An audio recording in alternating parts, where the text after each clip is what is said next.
मैंने आपको बोलिए रवि पांडे। रवि पांडे, अब एक्शन में सरकार आ गई है। 4 जून को नीट का रिजल्ट आया था।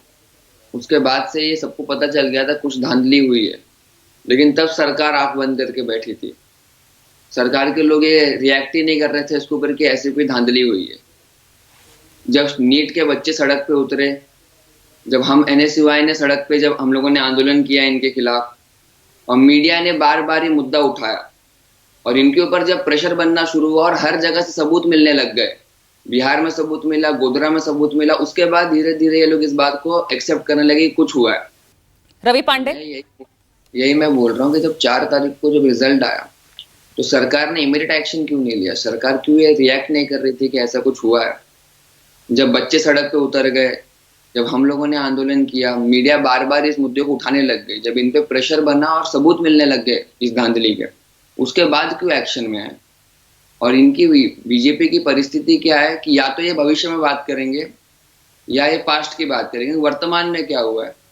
नीट का एग्जाम 24 लाख बच्चों ने दिया, उसमें धांधली हुई है, तो उसके ऊपर क्या होने वाला है?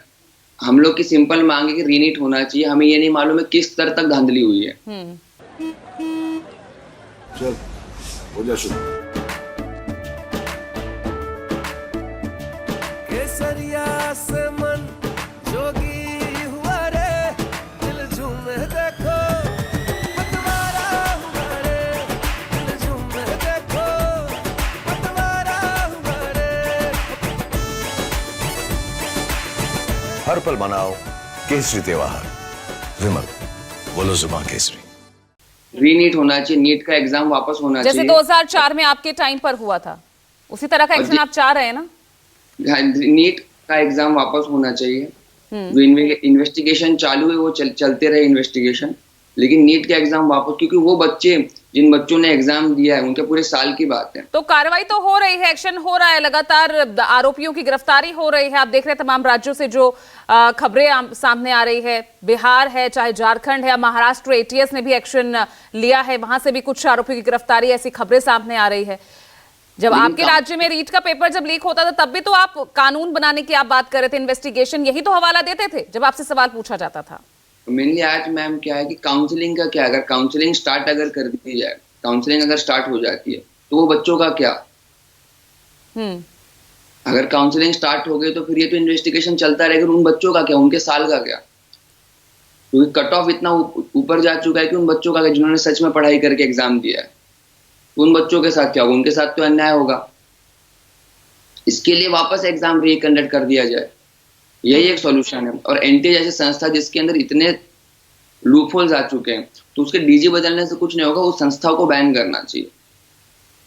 नहीं, उच्च स्तरीय कमेटी भी बनाई गई है, आपकी मांग थी ना CBI को जांच सौंपी जाए, वो भी मान ली गई है। लेकिन NTA का मैम DG बदला गया है, NTA को बैन करना चाहिए, ये एक हमारी मांग है कि NTA को बैन करना। हमें ये नहीं मालूम किस स्तर तक इसके अंदर। धनंजय गिरी जी कह रहे हैं कि भाई जिन पर आरोप लगेंगे, जिन पर सवाल उठेंगे, उसी पर कार्रवाई होगी, जांच चलेगी तो आगे देखा जाएगा। ये तो मानने के लिए तैयार नहीं थे कि ऐसा कुछ हुआ है, ये तो मान ही नहीं रहे ऐसा कुछ हुआ है। जब इतना बच्चे जब सड़क पे उतर गए, हम लोगों ने आंदोलन किया, मीडिया ने इस बात को बार बार उठाया, उसके बाद इन लोग की आंखें खुली, वरना ये तो आंख बंद करके बैठे थे ये लोग कि ऐसा कुछ हुआ भी है। ये लोग तो रिएक्ट ही नहीं कर रहे थे, इनके हिसाब से तो मामूली सा कुछ हुआ है। लेकिन चुनावी शोर में तो, क्योंकि मामला तो अभी का है नहीं, 5 मई से जांच शुरू है, तो आपको तो चुनावी शोर में इस एग्जाम में धांधली का शोर सुनाई नहीं दे रहा था।